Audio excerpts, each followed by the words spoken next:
Welcome to our channel. Today we how to configure Signal privacy settings and disappearing messages. Quick tutorial step by step clearly. Open the Signal app on your device. Tap on your profile icon in the top left corner. Scroll down to the section titled Privacy. In the privacy settings, you will see several options to enhance your privacy.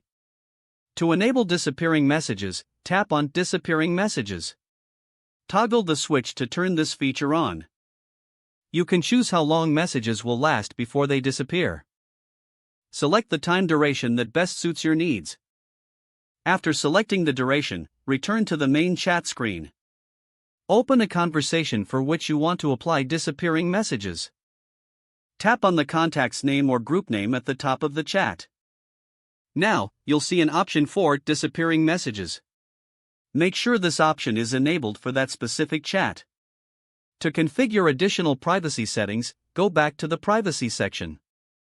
Here, you can toggle on options like Screen Security. This prevents screenshots in Signal. Next, consider enabling Read Receipts settings to enhance your privacy. You can also toggle on Muted Notifications for a quieter experience. Lastly, review your blocked contacts section to manage who can contact you. Make sure you are happy with all these privacy settings. Your Signal app is now optimized for privacy and security. You have successfully configured your Signal privacy settings and disappearing messages. If the page does not load, refresh the browser or try again in a private or incognito window.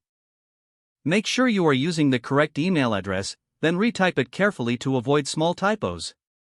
If your password is not accepted, use the reset option and create a new strong password you can remember. Check your spam folder for verification or security emails, then complete any requested confirmation steps. Enable two-factor authentication if available to improve account security and reduce unauthorized access risk. After signing in, review your profile details so your contact information and settings are accurate and current. If you see an error message, note it down and try again after restarting your device and internet connection. Log out when you finish, especially on shared devices, to keep your account and payment information secure. If the page does not load, refresh the browser or try again in a private or incognito window. Make sure you are using the correct email address, then retype it carefully to avoid small typos. Don't forget to like this video and subscribe to our channel for more step-by-step tech guides.